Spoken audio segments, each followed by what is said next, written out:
ঈদের দিনও রাজধানী ছাড়ছেন অনেকে। যারা টিকিট পাননি কিংবা ছুটি পাননি তারা এই শেকড়ের টানে আর যান্ত্রিক নগরী ছাড়ছেন। এদিকে ঈদের লম্বা ছুটিতে ফাঁকা ঢাকায় স্বস্তিতে ঘুরে বেড়াচ্ছে নগরবাসী। আর ফাঁকা ঢাকায় সতর্ক অবস্থানে রয়েছে আইনশৃঙ্খলা বাহিনী।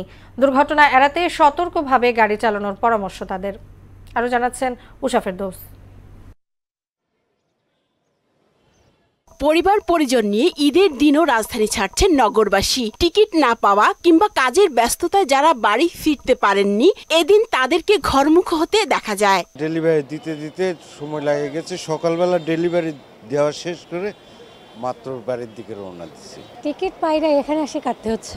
অনেকে ভাবছে যে ঈদের আগে টিকিট নিয়ে একটা সমস্যা পড়বে বা রাস্তার যানজট থাকবে, বিদায় কেউ জানে আজকে রাস্তাঘাট ফ্রি, প্লাস এখানে ঈদের নামাজ পড়ে ইনশাল্লাহ সবাই বাড়ি দিয়ে রওনা করছে, ভালোভাবে বাড়ি যা পৌঁছবে। এদিকে ঈদের ছুটিতে চিরচেনা রাজধানী ঢাকা যেন বদলে গেছে। যানজট, কোলাহল আর ব্যস্ততার এই শহর এখন ফাঁকা, অনেকটাই নীরব। ধুলোবালির নগরী এখন সবুজে ভরে উঠেছে। কোথাও গাড়ির বিকট শব্দ নেই, বিশুদ্ধ বাতাসে ঘুরে বেড়াচ্ছেন নগরবাসী। ভালোই লাগতেছে, রাস্তাঘাট খালি।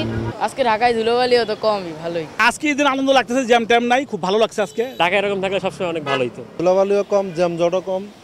সুদবিহীন ব্যাংকিং এর আত্মশুদ্ধির পথ এনআরবিসি ব্যাংকের ইসলামিক ব্যাংকিং আল আমিন। নগরী খুব বেশ ভালোই, পুলিশ মানে নিরাপত্তা দিচ্ছে। এদিকে রাজধানীর বিভিন্ন পয়েন্টে পুলিশকে সতর্কতার সঙ্গে দায়িত্ব পালন করতে দেখা যায়। রাস্তা ফাঁকা থাকলে আসলে গাড়ির স্পিডটা একটু বেশি রাখার চেষ্টা করে। এখন এগুলো তো সচেতন করতে হবে, সচেতন না হলে তো এগুলোর থেকে অ্যাক্সিডেন্ট ঘটতে পারে। আমাদের তো ডিউটি করতেই হবে। এখন আমরা ঢাকায় যারা এখন ঈদ করতেছে তাদের নিরাপত্তা নিশ্চিতে আমরা ঢাকাতে কাজ করতেছি। ফাঁকা ঢাকার নিরাপত্তা নিশ্চিতে পেশাদারিত্বের সঙ্গে দায়িত্ব পালনের কথাও জানান আইনশৃঙ্খলা বাহিনীর সদস্যরা।